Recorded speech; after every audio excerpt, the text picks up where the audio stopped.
नमस्कार, नमस्ते बिहार में आप सभी का स्वागत है। मैं हूं आपके साथ लक्ष्मी और मैं हूं आपके साथ रुचिका।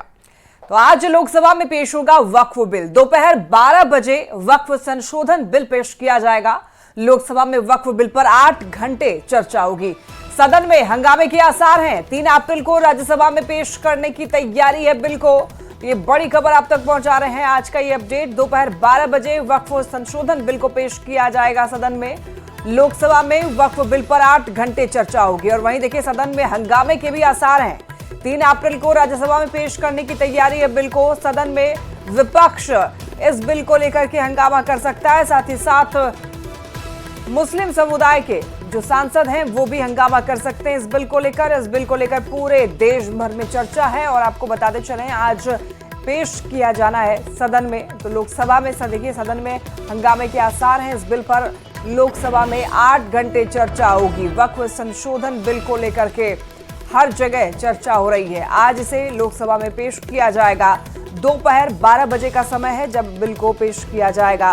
तो क्या अफवाहें वक्फ बिल को लेकर के चल रही हैं और आखिर में सच्चाई क्या है वो आप देख सकते हैं टीवी स्क्रीन पर। और काउंटडाउन भी शुरू हो चुका है वक्फ संशोधन बिल को लेकर के। इसका मकसद क्या है? देखिए, कामकाज को कानूनी मान्यता देना है।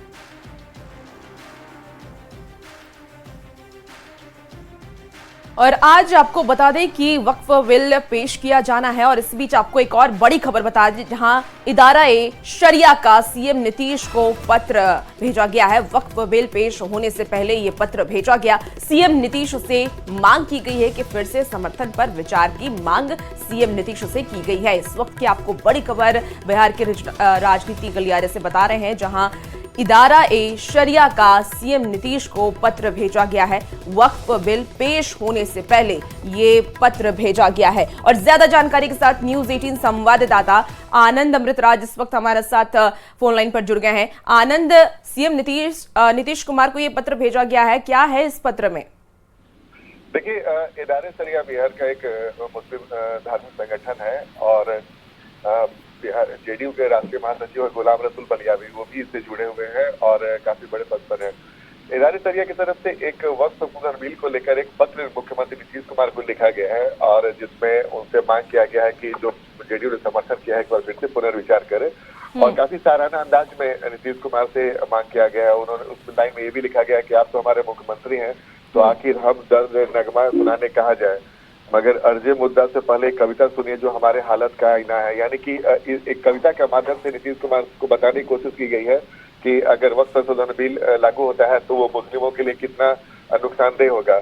और उसमें बिल्कुल सराहना अंदाज में लिखा गया है, दिल पे चोट लगी है अब तो आह लबों तक आई है, यूं ही छल से बोल उठना तो शीशे का दस्तूर नहीं।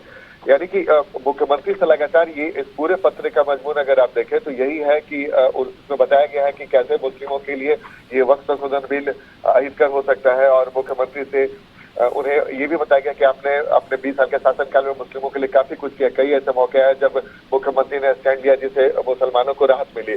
और एक बार इसी को लेकर एक बार फिर से मांग की गई है कि आप यह जो वक्फ बिल है मुसलमानों के भविष्य के लिए गले का फंदा है, जिसका नतीजा वक्फ संपत्तियों के विनाश के अलावा कुछ नहीं है। इसमें यानी कि विस्तार से बताने की कोशिश की गई है कि अगर वक्फ संशोधन बिल लागू होता है तो वो मुस्लिमों के लिए कितना अहितकारी होगा। और लास्ट में एक लाइन की फिर से सराहना अंदाज में लिखा गया कि रिश्ता मोहब्बत कुछ इस तरह निभेगा, कुछ तुम कदम बढ़ा कुछ हम कदम बढ़ाए। और साथ साथ ये भी बताया गया है कि इसके माध्यम से मुसलमानों को कितनी पीड़ा हो रही है और मुख्यमंत्री नीतीश कुमार का जो स्टैंड रहा है मुसलमानों को लेके वो दिखना चाहिए। और सबसे बड़ी बात है कि ईद के मौके पे नीतीश कुमार इदारा-ए-शरिया गए थे और वहाँ पे इदारा-ए-शरिया की तरफ से नीतीश कुमार का काफी स्वागत भी किया गया था। क्योंकि ईद के मौके पर नीतीश कुमार धार्मिक संगठनों के पास जाते हैं और उन्हें ईद की बधाई देते हैं। तो इदारा-ए-शरिया में भी नीतीश कुमार ईद के मौके पर गए थे और वहाँ पे उन्होंने मुसलमानों को ईद की बधाई भी दी थी। और उसी दौरान आग्रह भी किया गया था। लेकिन अब जब जेडीयू ने कल बिल्कुल आनंद, और देखना होगा कि अब जो मुस्लिम समुदाय मांग कर रहे हैं क्या इस पर नीतीश कुमार उनका समर्थन करते हैं या नहीं, ये तो आने वाला वक्त बताएगा। बहुत शुक्रिया आनंद तमाम जानकारी के लिए। आज वक्फ संशोधन बिल लोकसभा में पेश होगा। दोपहर 12 बजे का समय है। इस पर 8 घंटे तक बहस चलेगी और बिल पर बहस और वोटिंग को लेकर के सभी पार्टियों ने अपने अपने सांसदों को व्हिप जारी किया है। एनडीए के सभी सहयोगी दल, खासकर जेडीयू और टीडीपी की ओर से सरकार के समर्थन में जारी किए गए व्हिप के बाद ये साफ हो गया है कि नंबर गेम उसके पास है।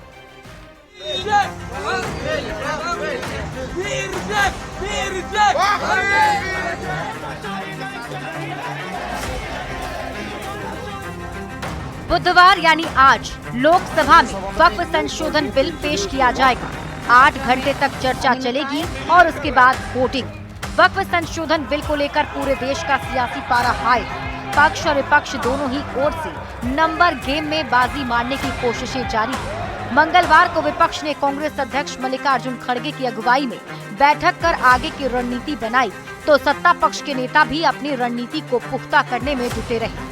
वक्फ संशोधन बिल पर कई दिनों से ये चर्चा चलाई जा रही थी कि संसद में वोटिंग के समय नीतीश कुमार की पार्टी जेडीयू और चंद्रबाबू नायडू की पार्टी टीडीपी क्या करेगी। जेडीयू और टीडीपी ने वक्फ संशोधन बिल पर लोकसभा में वोटिंग के 24 घंटे पहले ही तस्वीर साफ कर दी है। जेडीयू की ओर से 2 लाइन का व्हिप जारी कर दिया है। अपने सभी सांसदों को संसद में मौजूद रहने और सरकार का समर्थन करने की बात कही गई है।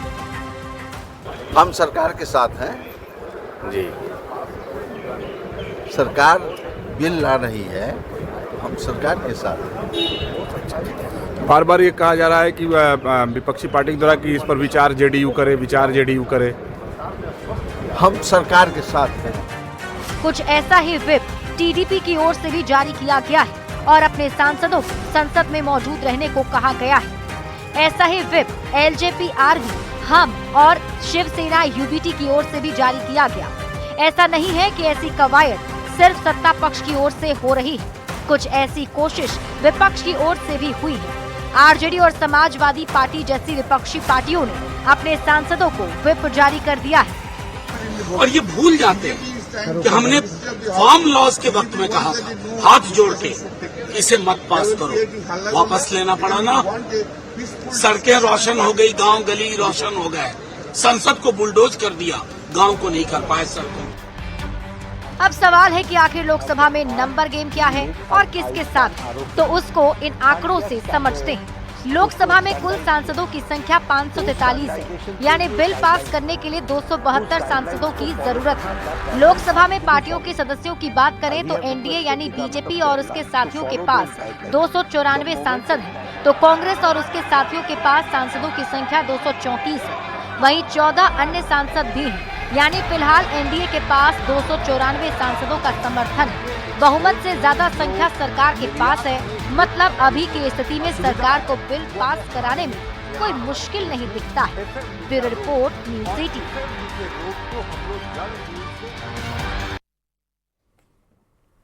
और वक्फ बिल में कई अहम संशोधन की बात अब कही जा रही है। जेडीयू ने 3 अहम सुझाव दिए हैं, तीनों सुझावों को शामिल किया गया। जेडीयू के सुझावों को भी बिल में जगह दी गई है। आपको बता दें कि जेपीसी की सिफारिश के आधार पर संशोधन किए गए वक्फ बिल में कई अहम संशोधन किए गए हैं। सूत्रों के हवाले से जो खबर आ रही है कि सरकार ने इन सुझावों पर विचार करने का आश्वासन दिया है। जेडीयू ने सरकार से ये कहा है कि जमीन चूंकि राज्य का मामला है, लिहाजा नए कानून में भी यही प्राथमिकता बरकरार रहे। जेडीयू का दूसरा सुझाव ये है कि नया कानून पूर्व प्रभावी लागू नहीं होगा, बशर्ते कि वक्फ संपत्ति पंजीकृत हो। मतलब कि जो वक्फ संपत्तियां रजिस्टर्ड हैं उन पर असर नहीं पड़ेगा, लेकिन कोई विवादित या सरकारी संपत्ति है तो रजिस्टर्ड नहीं है, उसके भविष्य का फैसला वक्फ बिल में तय मानकों के हिसाब से लिया जाएगा। तीसरा सुझाव ये जेडीयू की तरफ से दिया गया है कि अगर कोई वक्फ संपत्ति पंजीकृत नहीं है, लेकिन उस पर अगर कोई भी धार्मिक भवन मसलन मस्जिद, दरगाह आदि बनी हुई है तो उसको तोड़ा ना जाए और उसका स्टेट बरकरार रखा जाए, उसे आगे भी वैसे ही बरकरार रखने की बात जेडीयू की तरफ से की गई है। तो वक्फ में 3 अहम सुझाव जेडीयू की तरफ से दिए गए हैं, जिसको मानने का विचार अब केंद्र सरकार भी कर रही है।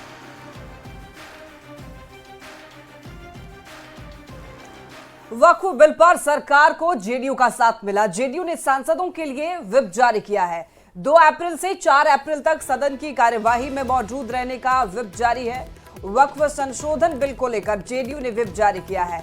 लोकसभा में जेडीयू संसदीय दल के नेता दिलेश्वर कामैत ने जानकारी दी है। तो आपको बताते चले कि अब जो भी वक्फ बिल पर समर्थन देना चाह रहा है, सरकार को जेडीयू का साथ मिला है। जेडीयू के सांसदों ने व्हिप जारी करके समर्थन दिया है। 2 अप्रैल से 4 अप्रैल तक सदन की कार्यवाही में मौजूद रहने का व्हिप जारी किया है। वक्फ संशोधन बिल पर आज सदन में 8 घंटे तक लोकसभा के स्पीकर ओम बिरला ने समय तय की है और इसमें 4 घंटे के आसपास सत्ता पक्ष को मिलेगा और उसके बाद बाकी का समय जो है वो विपक्ष को मिलेगा। और इसी बीच आपको बड़ी खबर बताए, जहां जीतन राम मांझी ने वक्फ बिल का समर्थन किया है। एक्स पर पोस्ट कर उन्होंने विपक्ष पर निशाना साधा। मांझी ने कहा कि वक्फ बिल से कई दलों का सपना चकनाचूर होगा। मांझी ने यह भी कहा कि कई पार्टियों ने मुसलमानों को भड़काया। मांझी का यह भी कहना है कि उन्होंने हमारी सरकार करारा जवाब देने जा रही है और देश का हर तबका मोदी जी के साथ है। मुसलमान भी कहेंगे कि मोदी है तो सब कुछ मुमकिन है। तो ये जीतन राम मांझी का पोस्ट एक्स पर, जो आपको इस वक्त टीवी स्क्रीन पर भी हम दिखा रहे हैं, उन्होंने मुसलमानों को लेकर के बड़ी बात कही है। उन्होंने कहा है कि आने वाले वक्त में मुसलमान भाई भी यही कहेंगे कि मोदी है तो मुमकिन है, और उन्होंने साथ में विपक्ष पर करारा हमला भी बोला है।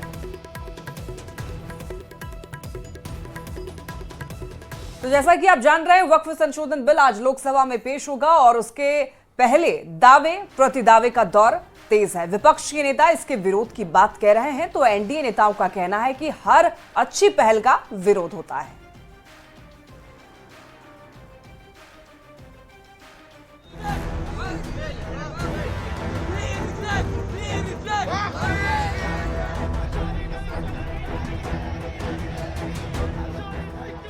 वक्फ बिल का काउंटडाउन शुरू हो गया है। बुधवार यानी कि 2 अप्रैल को दोपहर 12 बजे वक्फ संशोधन बिल संसद में पेश होगा और 8 घंटे इस पर चर्चा चलेगी। उसके पहले हलचल तेज है। ईद की नमाज के दौरान काला बिल्ला लगाकर विरोध जताया गया, तो वहीं इस मुद्दे पर पूरे देश की सियासत भी गर्मा गई है। तेजस्वी यादव ने इसे असंवैधानिक करार दिया। ये असंवैधानिक बिल है। ये लोग देश को बांटने का काम कर रहे हैं। आज मुसलमान है तो कल ईसाई होगा, परसों सिख होगा। विपक्ष की ओर से उठाए जा रहे सवाल पर जेडीयू के कार्यकारी अध्यक्ष संजय झा ने कुछ इस तरीके से जवाब दिया। आप भी सुनिए। वक्फ बिल कोई पहली बार नहीं आ रहा है। पहले भी ये बिल आ चुका है 2013 में, उसमें अमेंडमेंट हो चुका है। अब जबकि लोकसभा में वक्फ संशोधन बिल के पेश होने का समय निर्धारित हो गया है, तो सपा प्रमुख अखिलेश यादव ने इस बिल के विरोध करने की बात कही है। वक्फ बोर्ड के खिलाफ हैं हम लोग, इसलिए खिलाफ हैं क्योंकि भारतीय जनता पार्टी हर जगह हस्तक्षेप करना चाहती है। भारतीय जनता पार्टी हर जगह अपना कंट्रोल चाहती है। वक्फ संशोधन बिल के विरोधियों को उत्तर प्रदेश के मुख्यमंत्री योगी आदित्यनाथ ने जवाब दिया। योगी आदित्यनाथ ने कहा कि वक्फ निजी स्वार्थ का केंद्र बन गया है। वैसे भी हर अच्छे काम की आलोचना होती है, लेकिन सुधार समय की मांग है और हर सुधार का विरोध होता है। जो हो हल्ला कर रहे हैं, इनसे पूछना चाहता हूं कि इन्होंने कोई ऐसा काम वक्फ बोर्ड के माध्यम से किया हो जो वेलफेयर का हो। छोड़िए, सब समाज की बात छोड़िए, मुस्लिम समाज का ही कोई कल्याण किया हो उस प्रॉपर्टी का। ये व्यक्तिगत स्वार्थ का एक अड्डे बने हुए हैं। चंद लोगों के लिए लूट खसोट के अड्डे बने हुए हैं। विरोध और समर्थन में उठ रही आवाज के बीच ये जानना जरूरी है कि आखिर वक्फ संशोधन बिल का मकसद क्या है, तो आइए उसे जानते हैं। वक्फ संपत्ति के मैनेजमेंट में पारदर्शिता लाना, वक्फ की संपत्ति पर अवैध कब्जों को रोकना, वक्फ के कामकाज को सरल बनाना और अतिक्रमण वाली जमीन को खाली कराना। हालांकि कुछ भ्रम ये भी फैलाया गया है कि वक्फ की संपत्तियां सरकार ले लेगी, वक्फ गैर मुस्लिमों के हवाले हो जाएगा, लेकिन सच्चाई ये है कि वक्फ की सारी संपत्तियां वक्फ की ही रहेंगी और संशोधन के बाद मुस्लिमों के हर वर्ग को प्रतिनिधित्व मिलेगा। न्यूज़ 18 के लिए दिल्ली से अमितेश सिंह और पटना से आनंद अमृतराज के साथ ब्यूरो रिपोर्ट।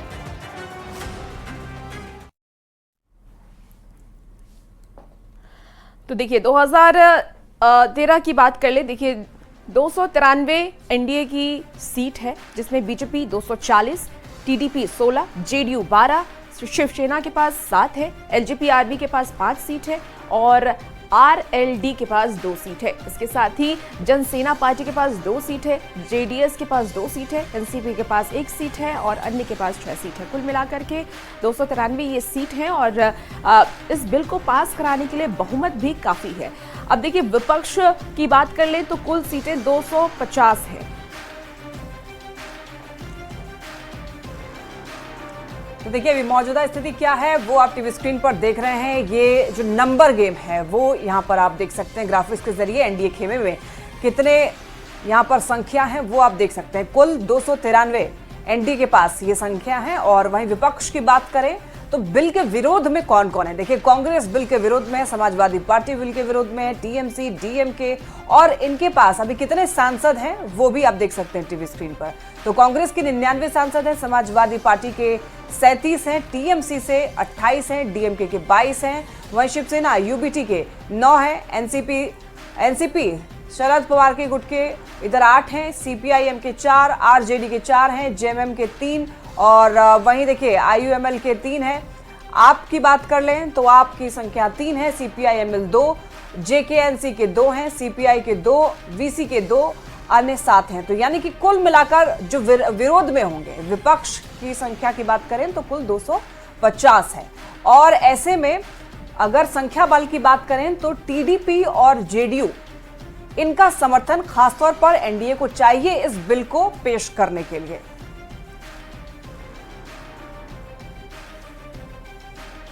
तो देखिए और अब खबरों में आगे बढ़ेंगे। विधानसभा चुनाव को लेकर के बिहार कांग्रेस सक्रिय हो गया। आपको बता दें कि संगठन विस्तार और मजबूती को लेकर के लगातार फैसले लिए जा रहे हैं। कांग्रेस ने 40 जिला अध्यक्षों की घोषणा की है। कांग्रेस ने 40 में से 7 मुस्लिम चेहरे को जिला अध्यक्ष बनाया है। बड़ी खबर आपको विधानसभा चुनाव से जुड़ी हुई बता रहे हैं, जहां अब बिहार में इसी साल विधानसभा के चुनाव होने हैं और चुनाव से पहले अब कांग्रेस एक्टिव हो गई है। संगठन विस्तार और मजबूती को लेकर के लगातार कांग्रेस नए नए फैसले ले रही है। कांग्रेस ने 40 जिला अध्यक्षों की घोषणा की है और जिसमें मुसलमान चेहरों को इस बार खास तवज्जो दिया गया है, जगह दी गई है।